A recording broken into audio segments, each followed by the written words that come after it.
faidatun. Hazihi faidatun. Bermula ini suatu faedah kegunaan. Ini suatu perkara yang berguna. Yang sangat banyaklah orang-orang yang jahil. Jahil dengan perkara ini. Kan?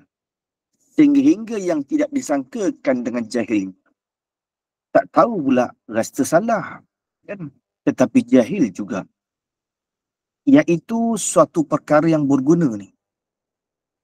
Tiap-tiap perkara yang diputus oleh Allah dan Rasul. Perkara ini sudah Allah putuskan. Sudah Allah tetapkan. Perkara ini Allah dan Rasul sudah menetapkan. Cuma tetapi tidak ada janjian apa-apa daripada pahala dan siksa. Walaupun Allah tetap putuskan perkara ini tidak masuk dalam dapat pahala, tak masuk dalam janjian mendapat siksa. Tetapi perkara itu tetap dan pasti. Bila Allah menetap, itu sudah tentu. Kitab Rumi saya tak pasti, saya tak ada kitab Rumi. Kalau ada kitab Rumi, boleh siapa-siapa ada kitab Rumi boleh type, tolong sahabat ke jemaah kita. Muka surat 18 kan? Surat 17 kitab Rumi. Orang panggil dalam bab ini suatu perkara yang sudah Allah tetapkan, yang sudah diputuskan oleh Rasul, tapi tak masuk dalam janjian pahala dan siksa. Maka tidak dinamakan akan perkara yang pasti itu, tak dinamakan wajib syarak. Bukan namanya wajib syarak. Apa wajib syarak? Dulu telah disebutkan. Wajib syarak itu dengan makna barang yang dijanjikan beri pahala atas orang yang mengerjakan. Siapa yang mengerjakan barang ini, Allah janji beri pahala. Itu wajib syarak. Maka perkara ini yang Allah dan Rasul menetapkan ini tak masuk dalam bab wajib syarak, namun tak masuk. Wajib syarak dimasuk di bawah hukum taklifi. Hukum yang Allah beratkan, hukum yang ada tekanan, hukum yang diberatikan kepada kita untuk kita kerjakan, itu namanya wajib syarak. Sebab tu namanya lain, selain nama wajib syarak, namanya hukum taklifi. Kenapa nama hukum taklifi? Diberatkan kita sebagai seorang mukallaf untuk kerjakan. Jika tidak dikerjakan, dijanjikan azab siksa. Itu wajib syar'i namanya. Adapun perkara ini tak masuk dalam wajib syarak. Mana misal, perkara yang Allah dan Rasul sudah tetapkan, tapi tak masuk dalam janjian pahala, tak masuk dalam janjian siksa, bukan masuk dalam golongan wajib syarak, seperti wajib mati. Bunyi wajib. Dan bunyi wajib kena mati. Dan bunyi, bila sebut bunyi wajib, bila wajib kena mati, sekarang tak mati-mati, lama dah aku berusaha ni. Tak demikian. Ini bukan wajib syarak. Sekarang hidup dah 40 tahun, 50 tahun, 60, 70 tahun tak mati-mati. Dah lama sangat berusaha. Ini bukan janjian wajib syarak, tidak. Itu kena beringat, walaupun bunyi wajib mati ini bunyi macam dahsyat wajib mati, tapi ini bukan masuk di bawah wajib syar'i, ini bukan hukum taklifi. Walikuli ummatin ajal. La yastakhiruna sa'atan wa la yastaqdimun. Allah SWT berfirman, walikuli ummatin ajal, bagi tiap-tiap itu ada waktu tempuhnya. Sudah Allah tetapkan tempuh hidup kita dalam dunia itu berapa usia lama. Sudah tetapkan. Takkan lambat walaupun satu saat. La yastakhiruna sa'atan, tidak akan lambat walaupun satu saat. Wala yastaqdimun, dia tidak akan pernah cepat walaupun satu saat. Dan sampai tepat masanya, kullu nafsin za'iqatul maut, pasti kita akan dijemput oleh Allah. Itu misal seperti wajib mati. Kena beringat, bila sebut perkataan wajib, kan, disandarkan kepada mati, wajib mati, ini bukan hukum syarak namanya. Dan ini namanya orang panggil, walaupun perkara ini sudah Allah putuskan, Rasul dah putuskan, dan semua yang bernyawa itu pasti akan merasai mati. Dan cuma bila kita tilik pada asal, dan bila kita renung, akal tu fikir. Bila akal duk fikirkan, bila akal duk memikirkan, kan kita renung dengan janji Allah, kan, dan akal mula memikirkan, memang benar. Setiap yang ada itu pasti akan mati. Maka terbitlah daripada asal jaiz naik tangga wajib akil. Asal mati itu pada asal orang panggil jaiz. Asal-asal. Semata-mata tilik, adakah kita ni kena mati? Ataupun boleh jadi kita dah hidup, tak mati-mati. Hukum asal orang panggil hukum zati yang nama jaiz. Dan hukum akli yang zati. Itu namanya istilah dalam tauhid namanya hukum zati lagi pula akli. Atau hukum akli yang zati. Hukum akli yang zati semata-mata tilik. Boleh jadi kita mati. Boleh jadi kita tak mati. Itu asal-asal namanya hukum akli yang zati. Bila kita tengok janji Allah Ta'ala, dan setelah kita melihat janji Allah Subhanahu Wa Ta'ala, naik daripada tangga jaiz, naik tangga wajib. Daripada tangga jaiz, naik tangga wajib akli yang aridi. Kan? Naik tangga wajib itu sebab tilik janji Allah Subhanahu Wa Ta'ala. Tilik janji, naik wajib akli. Semata-mata boleh jadi kita mati itu jaiz. Jangan tilik pada firman Allah. Tetapi dia datang, kan, datang firman Allah, maka naik daripada jaiz, naik tangga wajib. Namanya wajib, wajib akli yang aridi. Sebab baru datang. Dulu hidup, kemudian kita bertemu dengan ajal maut, namanya wajib akli yang aridi, dengan makna akal kita tak terima. Apa makna wajib akli yang aridi? Dengan makna akal kita tak terima orang yang bernyawa tak mati-mati. Tak terima pada akal. Akal duk renung, akal duk mikir, ada ke orang bernyawa tak mati-mati? Tak ada. Walaupun iblis umur panjang sampai masa mati. Bila kita renung tilik, maka benarlah janji firman Allah. Terbitlah satu hukum namanya wajib akli yang aridi. Atau satu hukum, wajib akli yang aridi ini bukan masuk di bawah hukum taklifi. Bukan hukum syar'i. Tak mati-mati dosa lama dah. Tak demikian. Atau dikatakan satu misal seperti wajib. Lagi misal lagi yang kedua, dan wajib bangkit hidup kembali.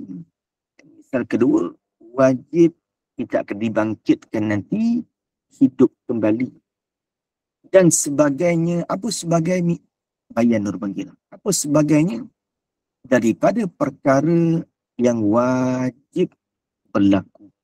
Kan tiap-tiap perkara yang wajib berlaku, itulah namanya wajib akli yang aridi. Kan?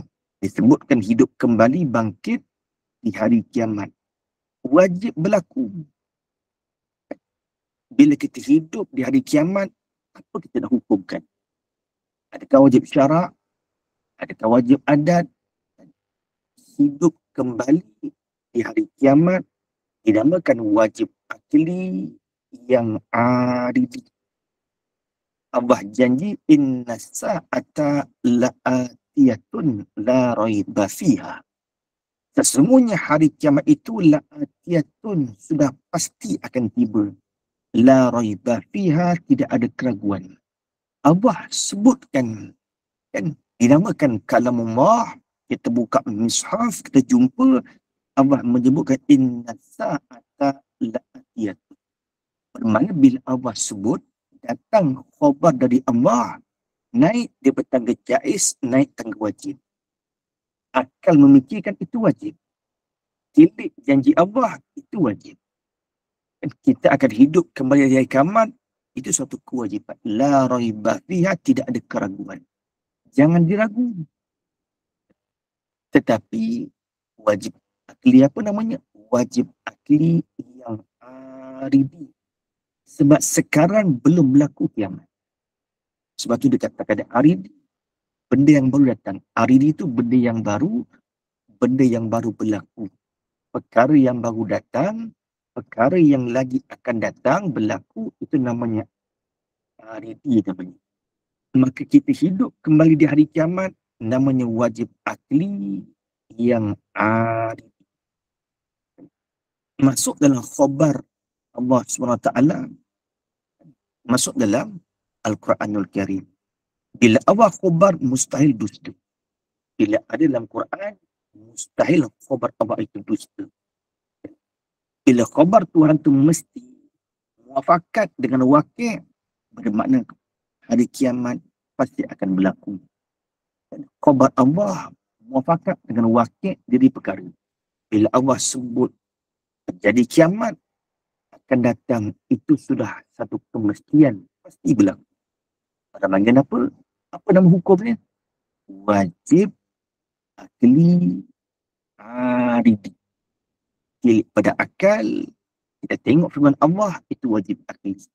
Sekarang belum berlaku, lagi masa akan datang berlaku, orang panggil aridi. Wajib akli yang aridi namanya. Dan sebagainya, apa misal sebagainya? Sebagai daripada wajib mati, wajib bangkit hidup kembali. Bayan tu nak menerangkan. Apa lagi sebagainya tu? Daripada perkara yang wajib berlaku. Tiap-tiap perkara yang wajib berlaku, itulah dinamakan akan tiap-tiap perkara yang wajib berlaku, hukum arad.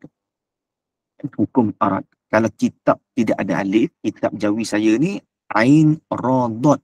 Tak ada alif. Kalau tidak ada alif, kena baca arad. Kalau kita buka kitab lain, dia ada alif. Ain, alif, radot. Kan? Itu rupiah kan. Atau orang panggil aridi. Kalau ada alif, baca aridi. Tidak ada alif, lepas ain, orang panggil arad. Apa hukum wajib mati? Itu masuk di bawah hukum arad. Kan? Itu masuklah hukum arad. Kan? Atau hukum aridi namanya. Kan? Dia berkait rapat dengan hukum akal. Apa arti hukum arad ataupun hukum aridi? Artinya keputusan. Maksudnya hukum. Keputusan tu hukum. Keputusan yang hukum yang datang daripada pihak Allah Subhanahu Wa Taala. Asal semata-mata kita fikir tilik, Tuhan kuasa. Nak matikan kita pun Tuhan kuasa. Nak kekalkan hidup pun Tuhan kuasa. Itu jaiz. Bila tilik Allah janji setiap bernyawa mati, naik tangga wajib, wajib akli, lagi pula aridi. Itu dikatakan arti hukum arad itu keputusan, yakni hukum yang datang dari pihak Allah SWT, bukanlah keputusan yang dituntutkan ke atas pihak kita, mengejarkan akan dia akan perkara. Tak tuntut kita buat. Wajib mati, adakah dituntut bagi kita kena mati? Tak. Bahkan haram doa minta mati. Tak boleh. Ya Allah matikan aku, ya Allah, haram. Haram bagi orang Islam minta untuk dimatikan, haram. Tak boleh. Yang sunnah itu ingatkan mati. Yang haram itu mintakan mati. Dan yang terlebih setajirnya menjadi satu kewajipan itu menyediakan bekal untuk kita mati. Itulah dinamakan hukum arad. Keputusan yang datang daripada pihak Allah bukanlah keputusan yang dituntutkan ke atas pihak kita untuk mengerjakan, tidak. Kita tak tuntut kerja, tapi itu datang daripada Allah. Itu namanya hukum arad. Iaitu hukum arad itu.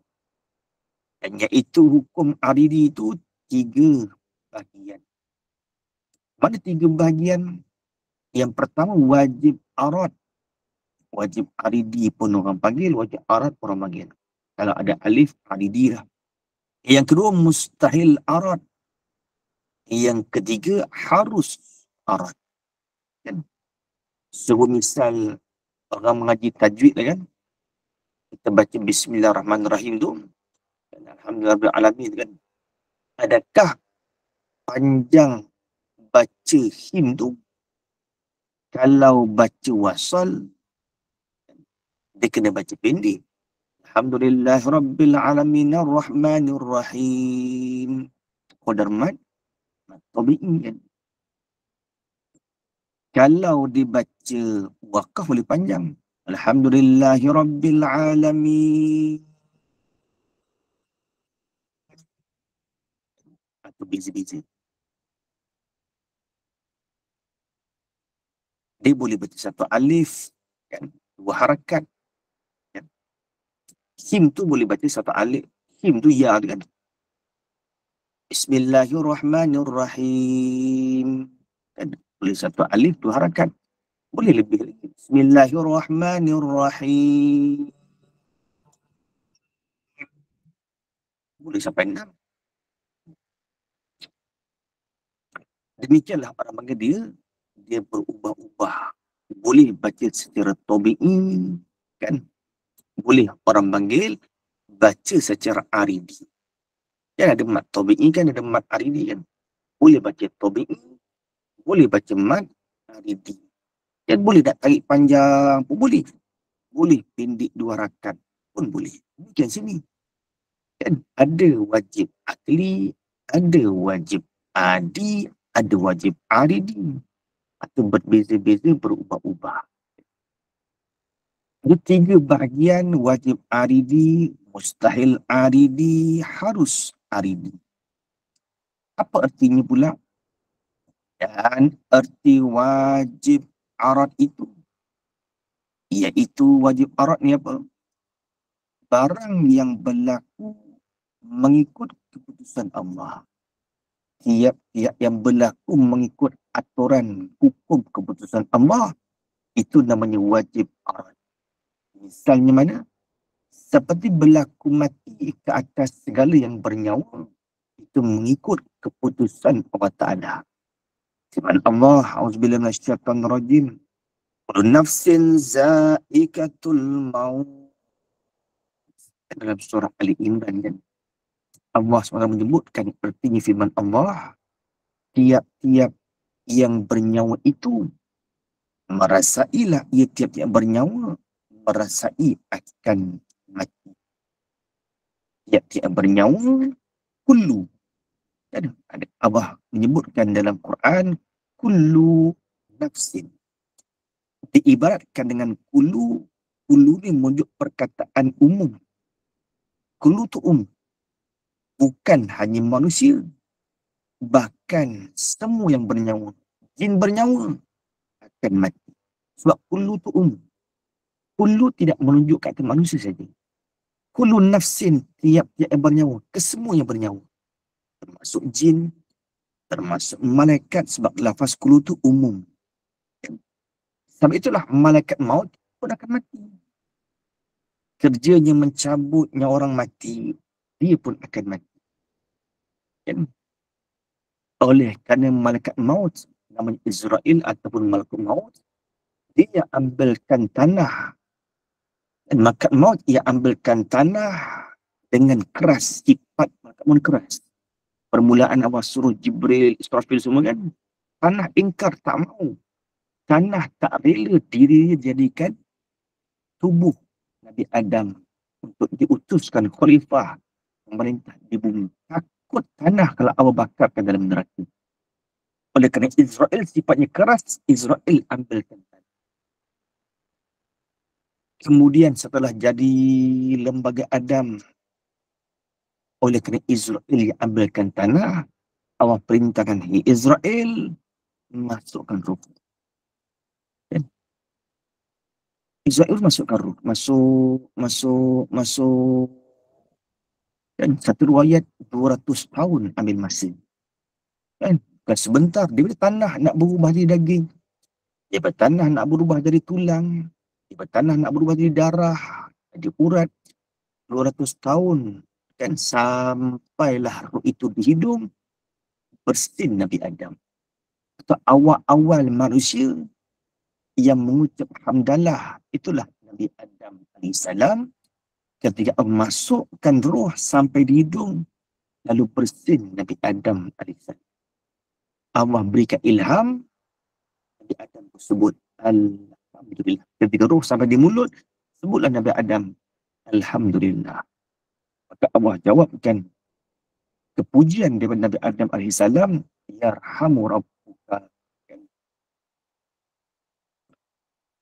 Allah usahakan Nabi Adam dengan rahmat. Allah panggilkan, ya Israel, oleh kerana engkau Israel yang masukkan roh, maka Allah perintahkan Israel yang akan keluarkan roh. Pasal Israel yang masukkan roh. Bila Israel masukkan roh, dia tahu bagaimana cara nak keluarkan roh. Lalu kata Israel, ya Allah, nanti orang akan fitnah aku. Nanti manusia akan tuhmah kepada aku. Orang tuduh macam-macam. Lalu Allah menyampaikan kepada mereka Israel, akan aku buatkan sebab-sebab kematian. Kita mati ni bersebab. Dan kita mati ni ada sebab. Siapa meninggal? Sakit jantung. Kan sebab. Siapa meninggal? Kemalangan. Dan report polis sejak kematian, tak pernah polis tulis punca kematian malaikat maut, tak pernah. Tak pernah disalahkan Israel punya kerja. Sebab apa? Sebab Allah dah begitu, maka Israel akan buatkan sebab kematian. Ada sebab. Paling tidak pun, mati mengejut. Tak akan salahkan Israel punya kerja tadi. Dan itu dikatakan, walaupun kerja maka Israel itu cabut nyawa, masuk dalam janjian Allah, kullu nafsin za'iqatul maut, maka Israel satu ketika dia pun akan mati. Yang tak akan mati itulah dikatakan malaikat Israel. Kebanyakan ulama berjalan Israel akan cabut nyawanya sendiri. Israel cabut nyawa sendiri, jadilah Israel sekuat-kuat suara. Kata ulama, kalaulah manusia hidup lagi di bumi ketika itu, mendengar cerita Israel, nescaya kita semua akan mati. Kuat sangat. Kata Israel, baru aku tahu sakitnya rasa kematian.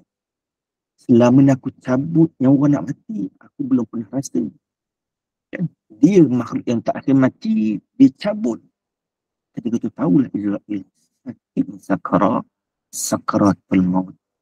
Sakit yang teramat-amat. Itu dikatakan wajib arad namanya.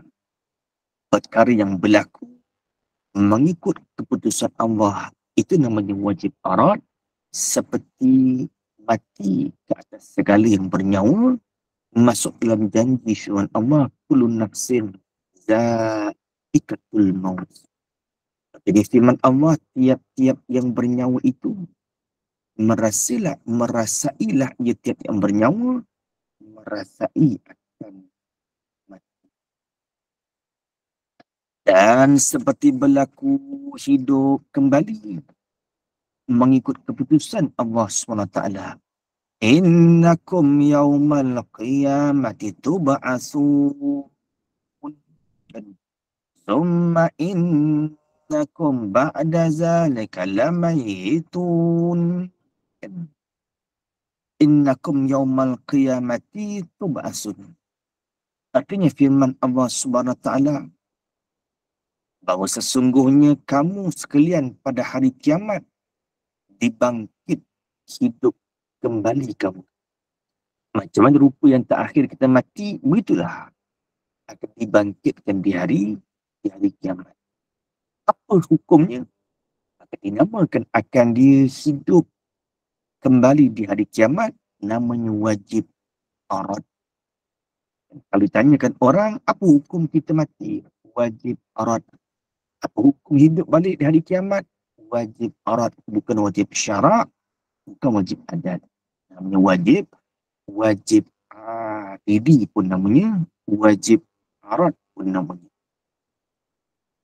Jika melawanilah keputusan yang tersebut, kalau berlawan dengan hukum ketetapan keputusan daripada Allah, seperti yang bernyawa tak mati dan yang telah mati tidak hidup kembali, itu dinamakan dengan mustahil arad. Lawan bagi wajib arad itu mustahil arad. Itulah dinamakan bahagian yang kedua. Awal janji wajib mati, tiba-tiba tak mati. Apa nak kita nak hukumkan kalau tak mati-mati? Namanya wajib. Kalau mustahil arad. Itu bahagian kedua. Dan jika lewat sedikit daripada janji itu atau bersegera sedikit daripada keputusan yang telah tersebut itu, maka dinamakan akan perkara tersebut harus arad. Mati pukul 2, tiba-tiba terlambat sikit 2 minit. Apa nak hukum kan? Harus hari. Walikulli ummatin ajal. La yastakhiruna sa'atan wa la yastaqim. Tapi tilik janji Allah tak terlambat, tak tercepat satu saat. Semata-mata kita nak mengatakan apa hukum kalau terlambat sikit keputusan yang Allah sebutkan. Kalau kelewat sikit apa yang Allah sebutkan, namanya harus arad, namanya harus hari. Iaitulah bahagian yang ketiga daripadanya daripada hukum arad yang 3. Inilah 3 perkara yang dinamakan akan 3 perkara hukum arad. Hendaklah kamu mengambil perhatian dengan secukup-cukup perhatian supaya lepas kamu daripada nama kejahilan. Dan kita dengar wajib syarak, tak buat dosa, kan buat jadi pahala. Tapi ada benda wajib tapi tak masuk dalam tekanan suruh buat. Itu namanya wajib aridi namanya. Maka sebab beruntunglah kamu selama-lama. Wallahu a'lam bishawab.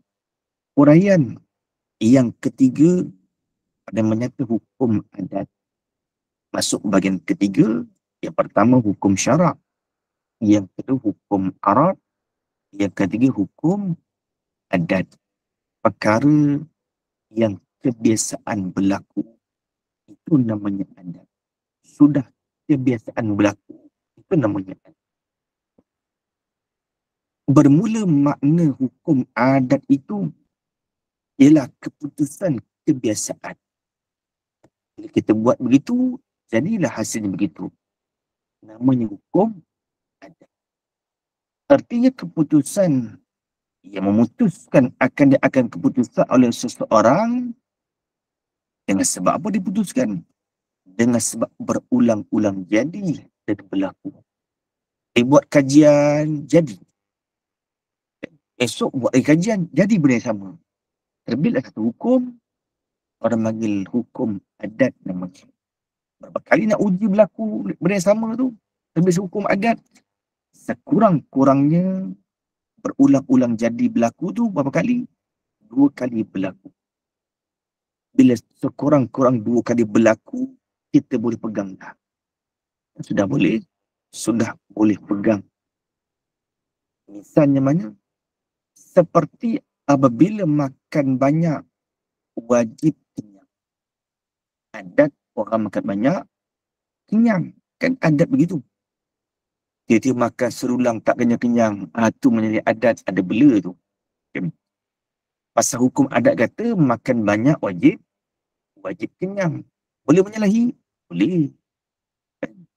Tak, pasal ni hukum adat, bukan hukum syarak, bukan hukum arat. Yang tentukan siapa? Kita. Kita tentukan sendiri. Aku kalau makan 2 pinggan kenyang. Maka terbitlah hukum adat, makan 2 pinggan kenyang. Berapa kali dah? Dah lebih 2 kali dah cuba.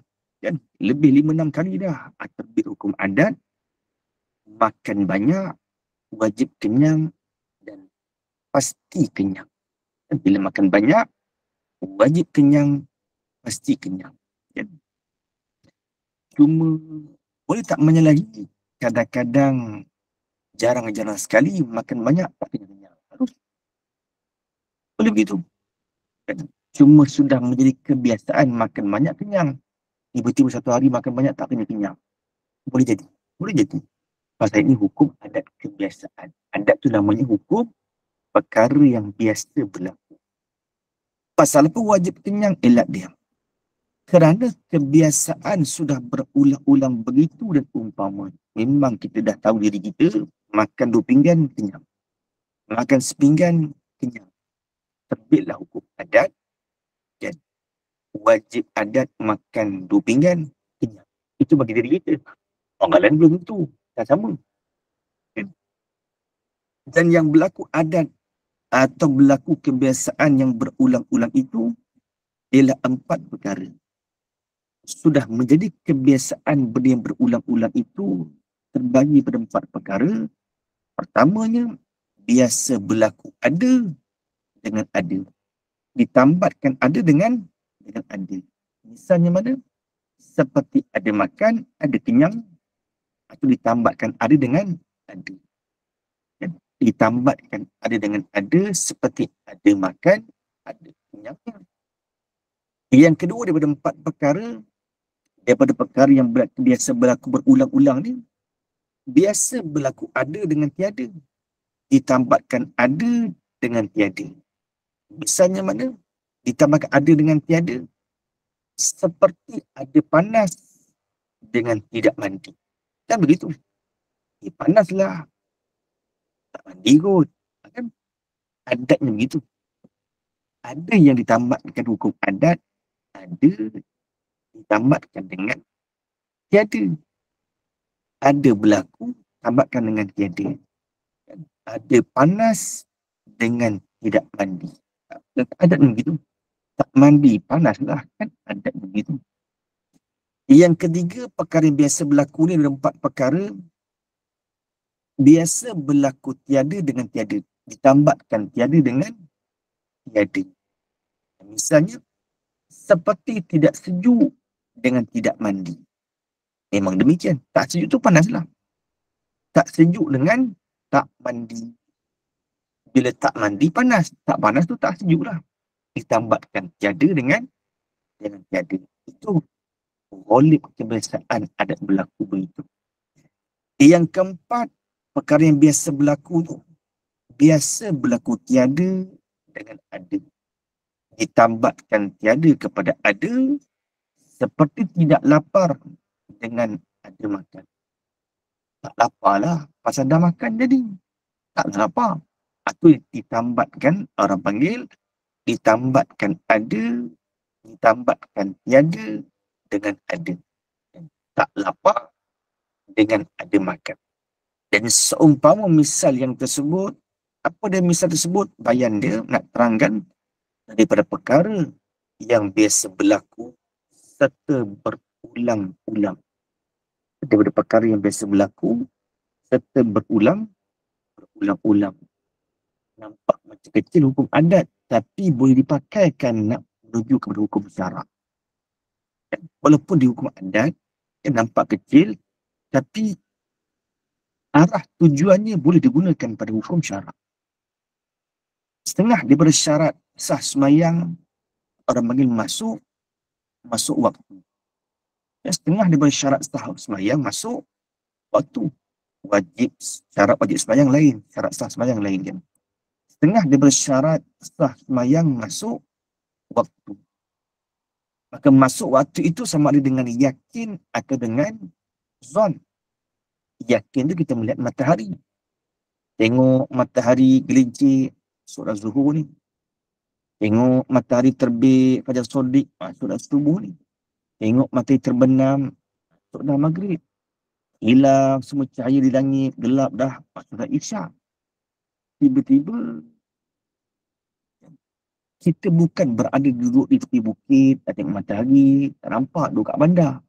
Bukan berada duduk tepi pantai, tak nampak matahari. Cuaca pula mendung. Wajib istihad.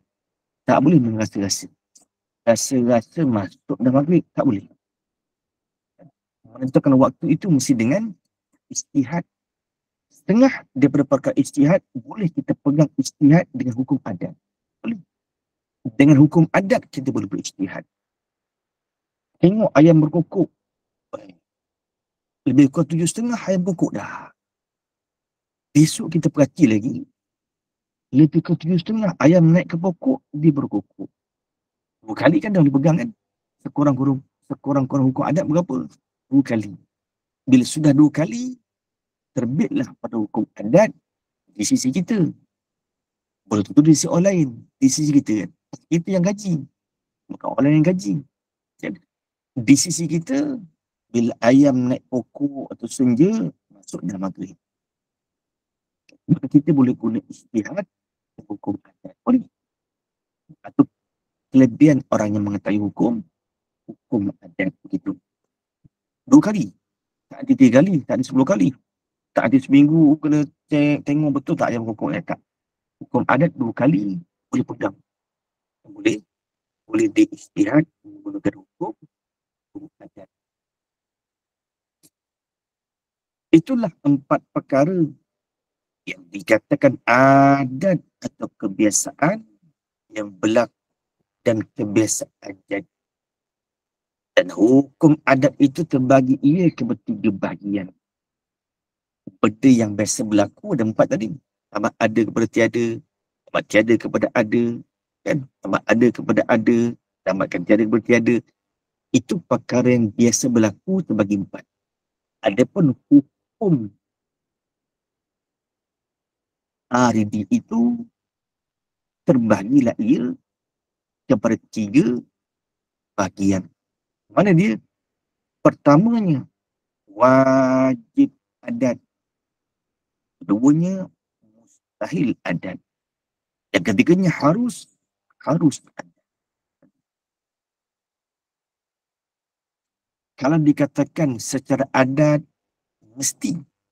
Kalau kita sebut secara adat, mesti. Tapi secara akal, boleh jadi. Adat mesti, akal hanya boleh jadi, tak sama tu. Kalau adat mesti, akal hanya boleh jadi, tak mesti. Seluruh mujizat Nabi Ibrahim AS dibakar tak hangus. Adat bakar hangus dah. Adat bakar je hangus. Cuba tilik hukum akal. Hukum akal boleh jadi. Boleh jadi hangus. Boleh jadi tak hangus. Kan? Itu kita melihat. Jangan kita ingkarkan mujizat Nabi-Nabi. Kalau kita jahilkan hukum adat, barangkali kita ingkar. Tak percayalah. Orang kena bakar tak hangus. Mana? Apinya sebesar bukit. Mana mungkin dibakar tak hangus. Cuba masukkan tangan. Panas bakar tak? Itu adat begitu. Hukum adat boleh menyalahi. Kan? Orang panggil masuk dalam hukum adat wajib adat. Dan orang panggil masuk dalam hukum harus pada akal. Itu berubah. Tak seperti wajib adat mesti wajib akal. Tak. Terkadang wajib adat harus pada akal. Jadi kita orang beriman ni, kan? Kita orang beriman, kita yakin. Kan? Kita orang yang sudah beriman, kita yakin. Kan? Sudah ada pegangan. Kan? Kita dah ada pegangan. Kita percaya Nabi Ibrahim dibakarlah api tak hangus. Kan? Sudah ada pegangan iman begitu kan. Demikianlah kita kiaskan Kan kita kiaskan pada yang lain kan. Bermula wajib itulah barang yang pasti jadi dan pasti berlaku pada kebiasaan. Seperti makan banyak, maka wajib ada pasti atau tentu kenyang. Itu pada adat begitu. Dan apabila dibakar dengan api, tentu dan pasti hangus. Itu wajib pada adat. Dan mustahil pada adat itu ialah barang yang tidak biasa berlaku dan tak biasa jadi. Mana misal mustahil adat seperti makan banyak tak kenyang. Menyalahi adat ni. Bila sebut menyalahi ungil, mustahil pada adat. Makan satu rulang tak kenyang-kenyang. Mustahil ni. Dan menyalahi adat kan. Dan bakar dengan api tak hangus. Pakai ilmu apa ni? Dibakar tak hangus ni. Kan? Atau menjadi adat. Kan? Dipotong dengan pisau tak putus-putus. Kalau berlaku pada Nabi itu mukjizat. Bila berlaku pada Nabi itu mukjizat. Bila berlaku pada wali itu karamah. Bila berlaku pada orang soleh itu makna. Dan umpama misal tersebut, apa umpama daripada perkara yang tidak biasa jadi dan tak biasa berlaku. Dan harus pada adat itu ialah barang yang boleh berlaku dan boleh jadi. Dan tak berlaku dan tak boleh jadi. Harus jadi ya, boleh tidak. Atau harus pada adat, boleh jadi berlaku, boleh jadi tak berlaku. Misalnya mana? Seperti kenyang apabila makan 2 pinggan. Harusnya. Nisbah kita, nisbah orang lain, barangkali orang lain makan 3 pinggan baru kenyang. Ada orang makan sepinggan, kenyang dah. Atau harus pada adat. Kan? Boleh jadi ya, boleh jadi tidak. Dan boleh jadi kenyang dengan kurang sedikit, kurang daripada 2 pinggan. Atau harus pada adat.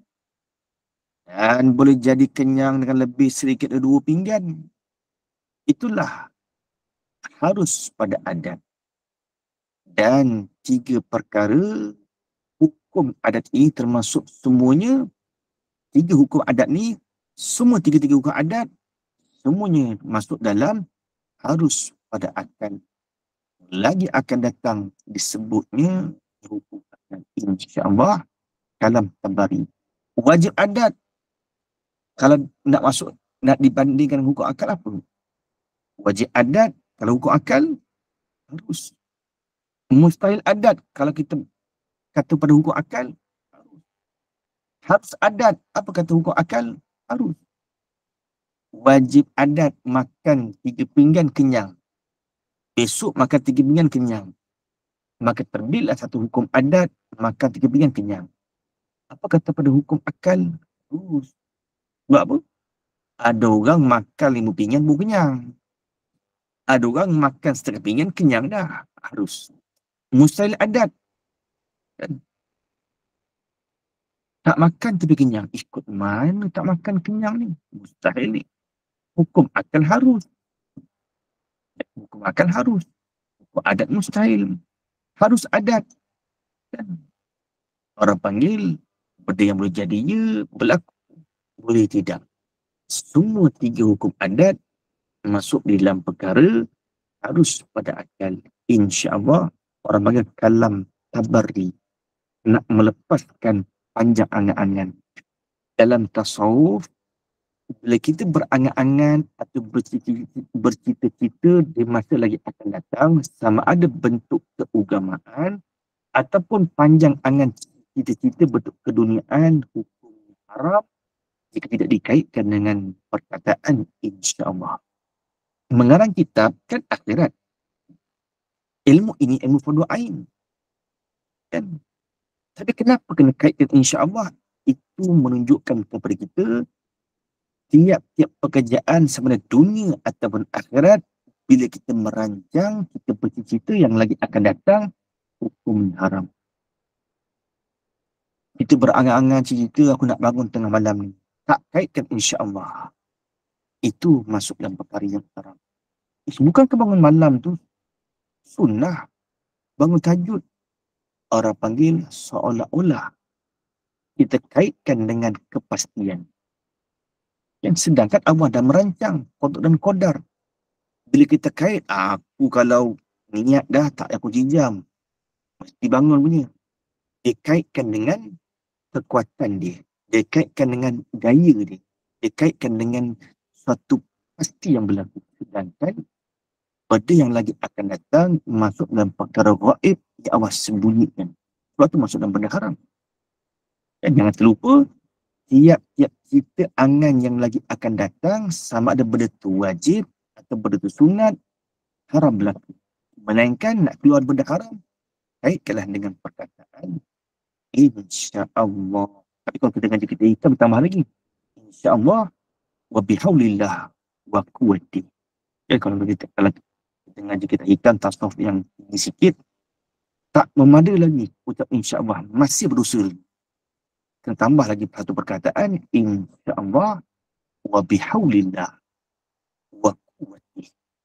Kan kita berzikir kan, la haula wala quwwata illa billahil aliyil azim. Itulah cara nak amalkan zikir la haula wala bila kita merancang suatu masa akan datang, supaya tak masuk dalam daya upaya kita, maka kaitkanlah dua perkataan. Yang pertama insya-Allah, yang kedua bihaulillah wa quwwati.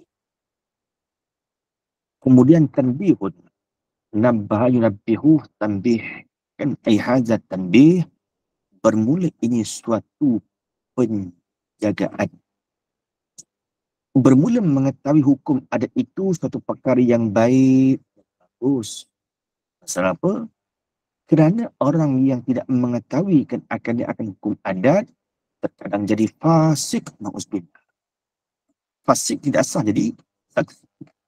Orang yang jahil hukum adat boleh membawa kepada sifat orang yang fasik. Kenapa misalnya demikian? Mana misalnya seperti mengata seseorang dengan wajib adat itu dengan wajib akal. Bertukar.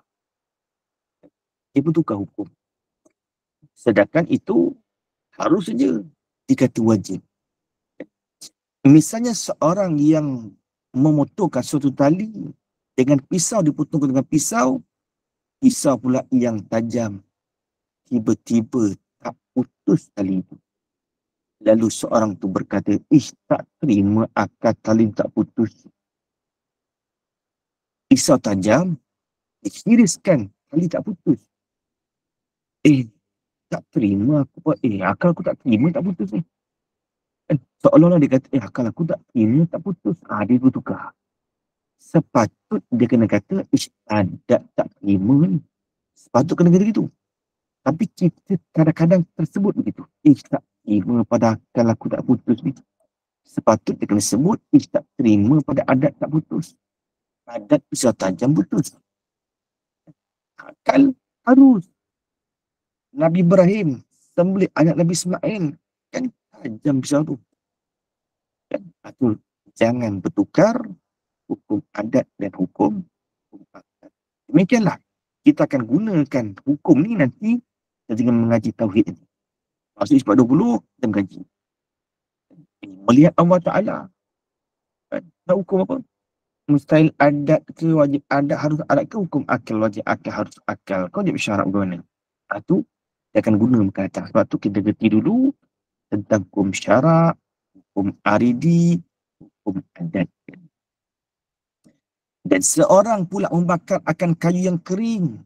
Tiba-tiba didapatinya kayu itu tidak hangus. Lalu berkatalah ia seorang, tak terima akal kayu itu tak hangus. Akal tak terima kayu tak hangus. Kalau dah bakar, mesti hangus. Akal aku tak terima tak hangus ni. Dia bertukar antara hukum adat, hukum akal. Maka Allah orang yang berkata seperti itu, orang panggil jahil hukum adat. Bahkan lebih teruk lagi dan terkadang menjadi kufur, na'udzubillah. Seperti mengingkarkan mukjizat Nabi-Nabi. Seperti tongkat Nabi Musa menjadi ular. Kalau kita buka kisah-kisah surah Anbiya, kan, fa'alqal asak, kan, campakkan Nabi Musa akan tongkat engkau. Nabi Musa pun tak tahu apa yang berlaku. Ketika Nabi Musa campak ke tongkat, bertukar menjadi ular.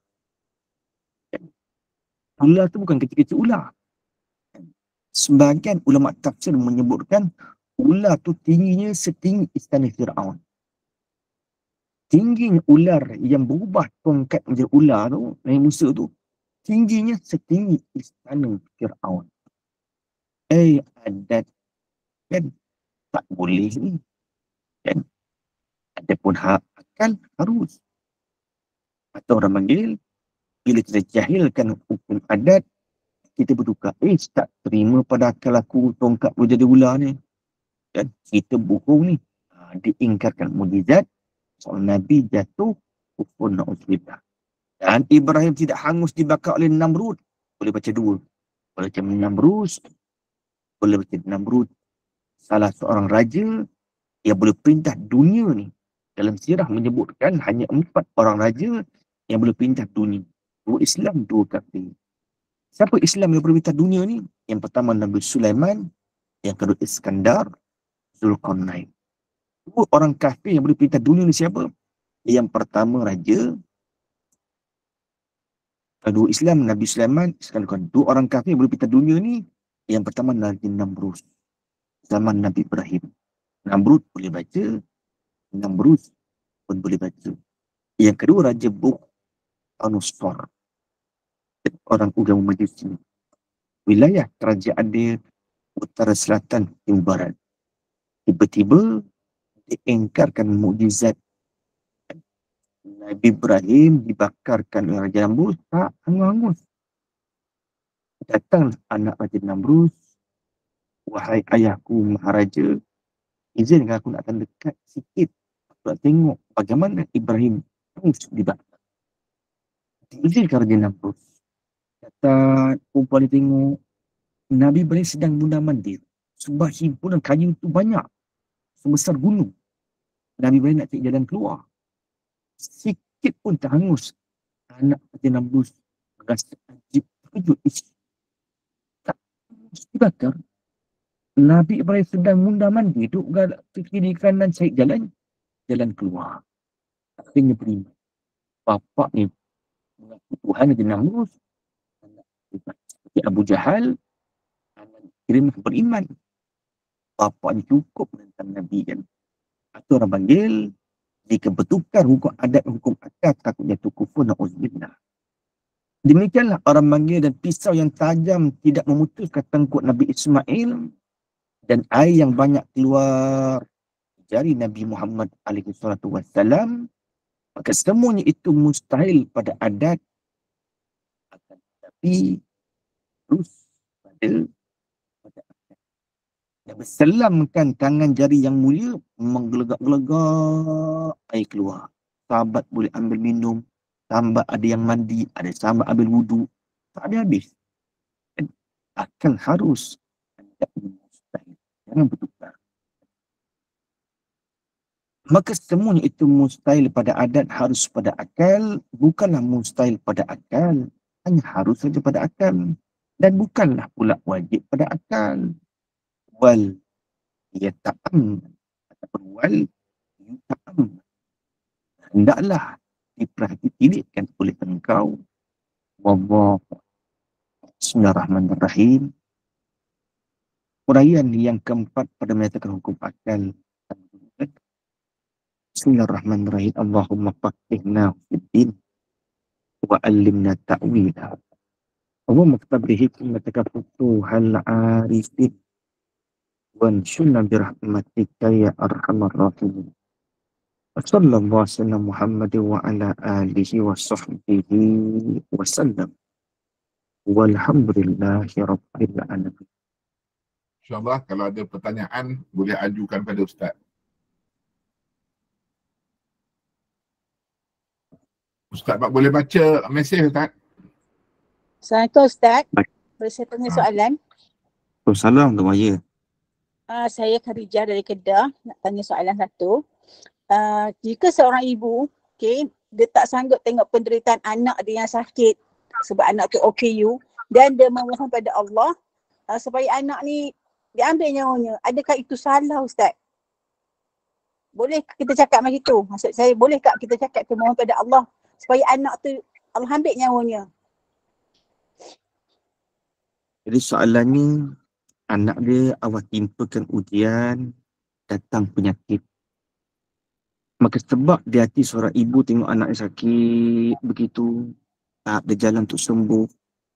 Persoalan, adakah boleh kita minta dengan Allah supaya Allah matikan anak kita tu, Allah ambil nyawanya. Nabi mengajarkan kepada kita, Rasulullah SAW menyebutkan kepada kita, dan orang yang baik itu orang yang panjang umur, baik amalnya. Dan orang yang jahat itu orang yang panjang umur, jahat amalnya. Dan hukum asal kita mintakan mati hukum haram.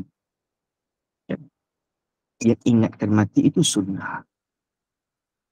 Akan tetapi, jika derita yang kita alami itu dan sudah tidak ada jalan, Nabi mengajarkan kepada kita satu doa, dan kita mohon doa dengan Allah SWT.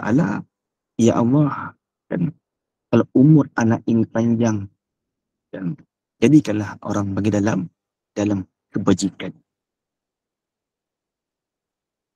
Kalau umur anak ini panjang, kita doa, jadikan dalam kebajikan.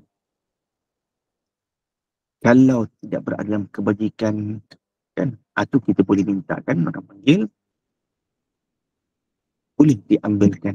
Dan Imam Bukhari doa dengan Allah Ta'ala minta dimatikan sebab fitnah agama. Manakah ada uzur syar'i, jadi fitnah agama. Maka Allah makbulkan doa Imam Bukhari, 3 hari lepas tu Imam Bukhari meninggal. Imam Bukhari minta mati.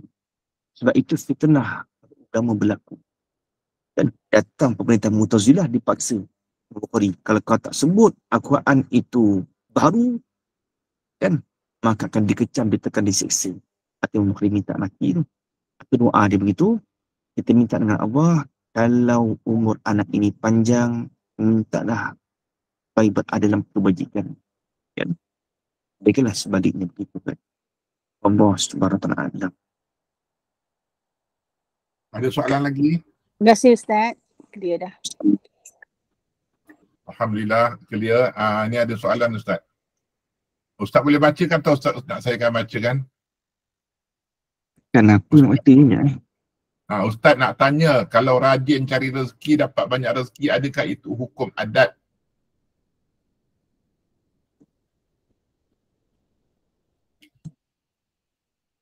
Kalau rajin cari rezeki, dapat banyak rezeki, adakah itu hukum adat? Soalannya, dia kata, kalau rajin cari rezeki, dapat banyak rezeki. Adakah itu dikatakan hukum adat? Dalam bab mencari rezeki ni, dia ada terpecah kepada 4 golongan. Golongan yang pertama, siapa yang berpegang rezeki itu datang daripada Allah dan daripada usaha. Siapa yang berpegang rezeki itu datang dari 2 jalan. Yang pertama datang daripada Allah, yang kedua datang daripada usaha. Sungguh pun daripada Allah, kalau tak kerja, mana mungkin tak rezeki. Bermakna dia pegang 2 jalan.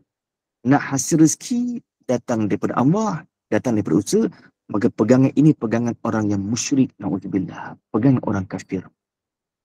Golongan kedua, siapa yang berpegang rezeki itu datang daripada Allah, yakin dia. Dia yakin rezeki itu daripada Allah.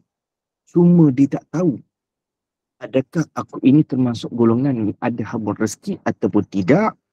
Maka orang ini dikatakan, kan, bila dia ragu, orang ini dikatakan orang yang munafik. Dia yakin rezeki itu dari Allah, cuma dia tak tahu, adakah aku ini ada hamba rezeki atau tidak. Maka orang munafik namanya. Sebab masuk dalam janji Allah, rezeki itu sudah dijamin. Golongan ketiga, siapa yang berpegang, yakin dia rezeki itu daripada Allah, cuma dia tidak tunaikan hak rezeki. Allah berikan rezeki, dia belanjakan maksiat, maka orang ini maka orang yang fasik. Orang fasik. Yang keempat, siapa berpegang rezeki itu daripada Allah dan ditunaikan hak rezeki. Ada rezeki, dia belajar tempat yang baik. Ada rezeki lebih dibayarkan, dikeluarkan zakat. Inilah mukmin yang tulis.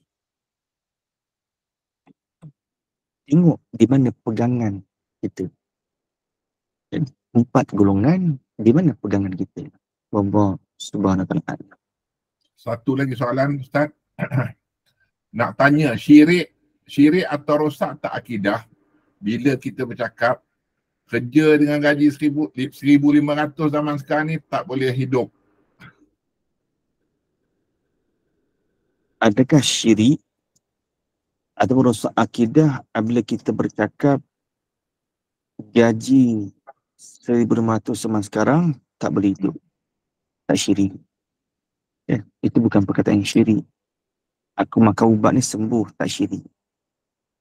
Al-lughatu tubna al-zuhir, itu berlaku pada orang kafir. Kaedah kita, al-lughatu tubna al-zuhir. Percakapan lughah itu dibina kata zuhir, itu berlaku pada orang kafir. Orang kafir dia kata, aku makan Panadol, sembuh demam. Memang dipegang Panadol tu yang baikkan demam. Tapi kita orang Islam, kita berkata, aku makan Panadol, baiklah demam. Kita tanya dia. Cuba kita tanya orang Islam tersebut, adakah kau pegang ubat tu yang menyembuhkan atau Allah? Kalau orang beriman, tentu akan jawab, Allah yang menyembuhkan. Maka lughah yang terbit daripada mulut orang Islam, itu bukan zuhir. Itu bukan zuhir. Al-lughatu la tubna ala zuhir. Tidak demikian. Jadi pegangan berbeza dengan cakapan. Syirik itu sekutu lain. Wallahu a'lam. Satu lagi soalan, ada soalan? Okey Ustaz, tak ada soalan Ustaz, insyaAllah boleh InsyaAllah. kita tangguh. Kita Kita jumpa tangguhkan akan datang. Besok kalau ni besok kalau ada kitab Muhimah, insyaAllah, mudah-mudahan. Ustaz, besok minggu pertama ke Muhimah? Besok minggu kedua ke? Minggu kedua, kita mula minggu pertama ke minggu kedua je? Sejak Ustaz, saya rasa minggu kedua kot. Mula ke minggu kedua Oh, tak. Betul-betul minggu besok. Besok Ustaz boleh kata setiap minggu kan? Okey, insyaAllah besok kita mula Muhimah. InsyaAllah saya akan update dengan Ustaz, insyaAllah. InsyaAllah besok. Assalamualaikum warahmatullahi Waalaikumsalam. Jumpa esok insyaAllah saya. Okay. InsyaAllah. Assalamualaikum warahmatullahi wabarakatuh. Assalamualaikum.